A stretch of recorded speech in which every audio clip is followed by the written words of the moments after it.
Hello students, today we will discuss history of commerce. This topic is the part of first chapter. ठीक है, वैसे तो ये हमारा स्टार्टिंग का टॉपिक था, लेकिन मैंने इस टॉपिक को सबसे एंड में उठाया है, हिस्ट्री ऑफ कॉमर्स। देखो बच्चों, इस टॉपिक को स्टार्ट करने से पहले मैं आपको इसके बारे में कुछ डिटेल इन्फॉर्मेशन देना चाहती हूँ। जो आज हमने कॉमर्स आप लोग देख रहे हो कि कॉमर्स टू टाइप की होती है, trade and aid to trade. ठीक है, ट्रेड में हमारी होलसेल ट्रेड आती है, रिटेल ट्रेड आती है। ठीक है, एड्स टू ट्रेड में हमारी वेरियस टाइप की सर्विसेज आती है, जैसे बैंकिंग, इंश्योरेंस वगैरह। कहते हैं जो कॉमर्स का प्रेजेंट में आप देख रहे हो, कहते हैं ये कॉमर्स आपने एक ओवरनाइट स्टडी करके डेवलप नहीं की गई है, एक इवोल्यूशनरी रिसर्च की गई थी इसके लिए। स्टेप बाय स्टेप स्टडी करके आज हमने जो कॉमर्स डेवलप की है, ठीक है, उसके लिए हमने बहुत सारे मेथड्स से, बहुत सारी टेक्निक्स, बहुत सारी रिसर्च करके ये कॉमर्स हमने डेवलप किया। इस कॉमर्स से पहले बच्चों बार्टर सिस्टम अप्लीकेबल होता था। आप सबको पता होगा, 9th-10th में आप लोगों ने बार्टर सिस्टम पढ़ा है। बार्टर सिस्टम में हम गुड्स के बदले में गुड्स एक्सचेंज करते थे। ठीक है, जैसे मुझे घर बनाना है, मुझे लेबर की ज़रूरत है, लेबर को मुझे किसके चाहिए, ग्रेन्स की ज़रूरत है, तो लेबर को मैं ग्रेन्स देती थी, वो मेरा घर बनाता था। यानी गुड्स के बदले में गुड्स एक्सचेंज की जाती थी। उस टाइम मनी का सर्कुलेशन नहीं था। लेकिन कहते बार्टर सिस्टम में सबसे बड़ी प्रॉब्लम थी डबल कोइंसिडेंस ऑफ वांट, कि एक साथ दोनों बंदों की दो ज़रूरतें एक साथ फुलफिल होना कोई ज़रूरी नहीं है। तो डबल कोइंसिडेंस ऑफ वांट्स की प्रॉब्लम बार्टर सिस्टम की सबसे बड़ी प्रॉब्लम थी। तो उस टाइम कुछ हमारे फेमस किंग थे जिन्होंने मेटल के कॉइन क्या किए, सर्कुलेट करे। और मेटल के कॉइन्स के बिहार पर वो क्या करते थे, जैसे परचेज एंड सेल की ट्रांजेक्शन्स डन करते थे। तो कहते हैं मेटल के कॉइन्स ने काफ़ी हद तक बार्टर सिस्टम की प्रॉब्लम को क्या किया, सोल्व किया। And the major breakthrough in the commerce came with following development. कहता है भाई कॉमर्स जब डेवलप हुई तो कहते हैं उसने ये स्टेप्स फॉलो किए थे। ठीक है, तो कॉमर्स के डेवलप होने में क्या क्या स्टेप्स फॉलो होते हैं, उसमें फर्स्ट स्टेप, 5 स्टेप हम स्टेप बाय स्टेप करेंगे। फर्स्ट आता है indigenous banking system, first. Second, rise of intermediaries. Third will be transport. Fourth will be trading communities. Fifth will be merchant corporation. ठीक है, आज की वीडियो में हम अपना फर्स्ट टॉपिक डिस्कस करते हैं इंडिजीनियस बैंकिंग सिस्टम। तो what do mean by the indigenous banking system? Indigenous banking system एक प्राइवेट फर्म या एक इंडिविजुअल फर्म होती है, ठीक है, जो लोगों के एक्स्ट्रा मनी को डिपॉजिट करते हैं और रिक्वायरमेंट के अकॉर्डिंग उनको एडवांस की फैसिलिटी देते हैं, लोन की फैसिलिटी देते हैं। ऐसी इंडिविजुअल फर्म को इंडिजीनियस बैंकिंग सिस्टम, ये जस्ट एक बैंक की तरह ही काम करती है, लेकिन आरबीआई से नॉर्म्स को फॉलो नहीं करती है। आरबीआई इसको सपोर्ट नहीं करता है क्योंकि आरबीआई के रूल्स रेगुलेशन को फॉलो नहीं करती है इंडिजीनियस बैंकिंग सिस्टम। ये जस्ट लाइक है जी मनी लेंडर्स की तरह ही काम करती है, लेकिन मनी लेंडर सिर्फ एडवांस की फैसिलिटी देते हैं। मनी लेंडर कभी भी लोग पब्लिक के एक्स्ट्रा मनी को डिपॉजिट नहीं करते हैं। लेकिन जो इंडिजीनियस बैंकिंग सिस्टम है वो एक प्राइवेट फर्म या इंडिविजुअल्स होते हैं जो पब्लिक के एक्स्ट्रा मनी को डिपॉजिट करते हैं और उनकी रिक्वायरमेंट के अकॉर्डिंग उनको एडवांस की फैसिलिटी देते हैं। तो ऐसी प्राइवेट फर्म को इंडिजीनियस बैंकिंग फर्म कहा जाता है। सबको समझ आ गया? मनी लेंडर से भी डिफरेंट है, बैंक से भी डिफरेंट होते हैं। क्यों? क्योंकि बैंक आरबीआई के नॉर्म्स को फॉलो करता है, ये आरबीआई के नॉर्म्स को फॉलो नहीं करते थे, खुद के नॉर्म्स बनाते थे। उसके बाद आती है इसके मेरिट्स पे, ये इंडिजीनियस बैंकिंग सिस्टम क्या काम करता है। मेरिट्स में फर्स्ट पॉइंट आता है क्रेडिट टू स्मॉल ट्रेडर्स। कहता है ये स्मॉल ट्रेडर्स को एडवांस की फैसिलिटी अवेलेबल करते हैं। स्मॉल ट्रेडर्स वो ट्रेडर्स होते हैं जिनके पास लैंड नहीं होती, सिक्योरिटी रखने के लिए उनके पास कोई फैसिलिटी नहीं रहती, क्योंकि जब हम बैंक के पास बच्चों लोन लेने जाते हैं तो बैंक हमारे से सिक्योरिटी की डिमांड करते हैं कि कुछ गिरवी रखो, तब हम आपको क्या देंगे, लोन की फैसिलिटी देंगे। लेकिन स्मॉल ट्रेडर्स की तो रेपुटेशन नहीं होती, सिक्योरिटी रखने के लिए भी इनके पास कुछ नहीं होता। तो इंडिजीनियस बैंकिंग जो सिस्टम था इन स्मॉल ट्रेडर्स को भी विदाउट एनी सिक्योरिटी एडवांस की फैसिलिटी प्रोवाइड करते थे।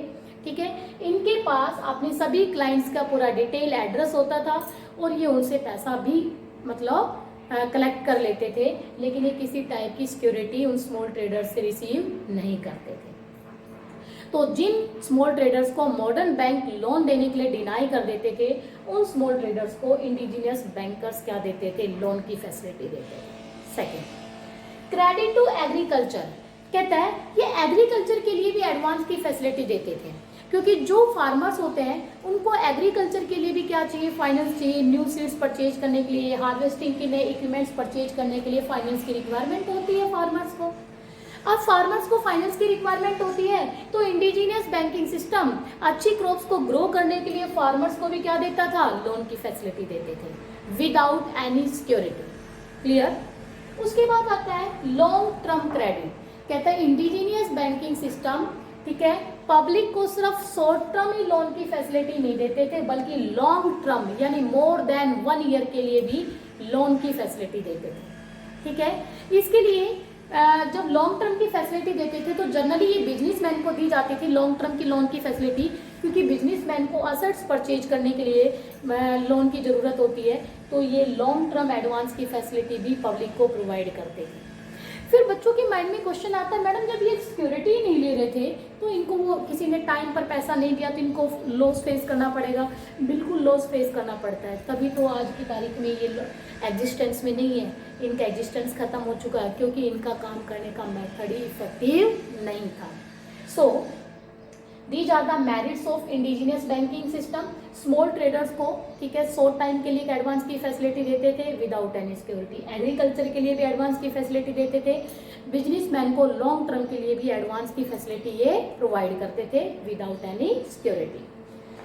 नेक्स्ट पॉइंट आता है बच्चे, डीमेरिट्स ऑफ इंडिजीनियस। इंडिजीनियस से आपको क्या क्या मतलब नेगेटिव इफेक्ट पड़ा या इंडिजीनियस की डीमेरिट्स। ठीक है, डीमेरिट्स लिमिटेशंस एक ही बात होती है। First, old method of business, कहता जो इंडिजीनियस बैंकिंग सिस्टम था उसको बिजनेस को रन करने के जो मेथड्स थे वो काफ़ी ओल्ड और डिफेक्टिव मेथड्स थे।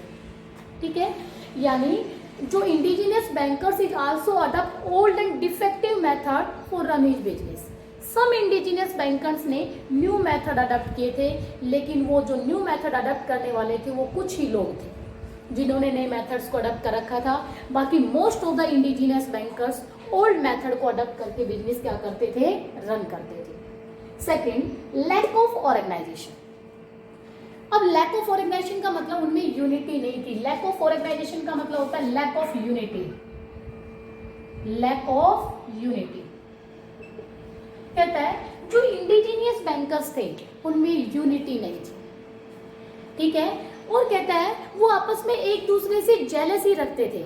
सम टाइम तो मोर एंड मोर कस्टमर्स को अपनी तरफ अट्रैक्ट करने के लिए वो लोन की रेट को बहुत ज़्यादा रिड्यूस कर देते थे और कई बार लोन की रेट को बहुत ज़्यादा इंक्रीज कर देते थे, क्योंकि वो एक दूसरे से बहुत ज़्यादा जेलसी रखते थे।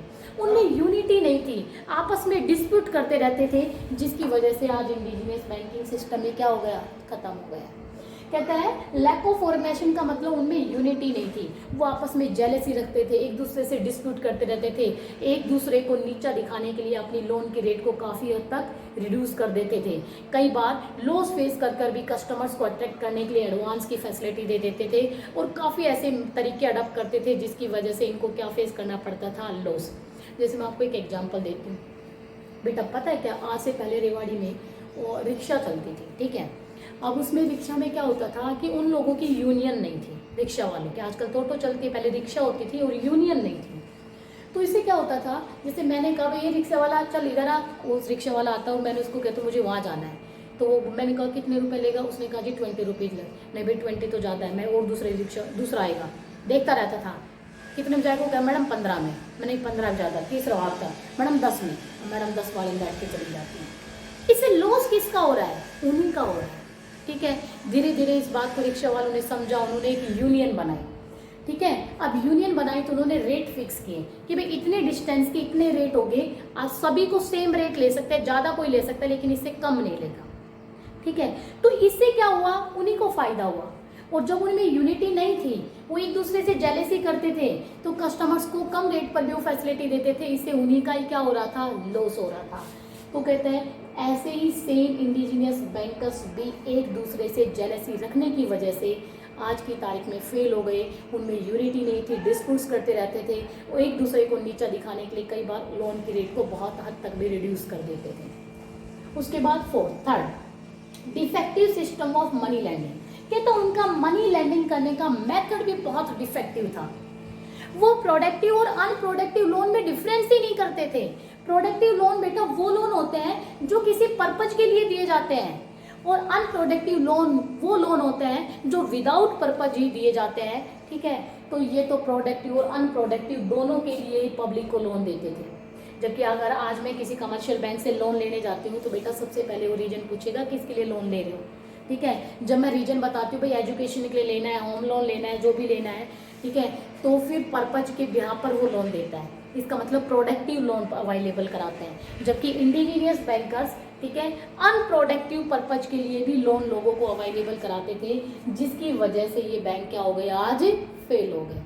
ठीक है, क्योंकि मान लो कई बार होता है लोगों को ऐसे अपने एंजॉय करने के लिए पैसा चाहिए, लोन की फॉर्म में ले लिया, फिर पेमेंट नहीं कर पाएंगे तो बैंक फेल होंगे ही होंगे। Fourth, banking and trading. भाई इंडिजीनियस बैंकर्स जो थे वो बैंकिंग का काम तो करते ही करते थे, लोगों के एक्स्ट्रा मनी को डिपॉजिट करते थे और रिक्वायरमेंट के अकॉर्डिंग उनको एडवांस की फैसिलिटी देते थे, बट ये ट्रेडिंग भी करते थे।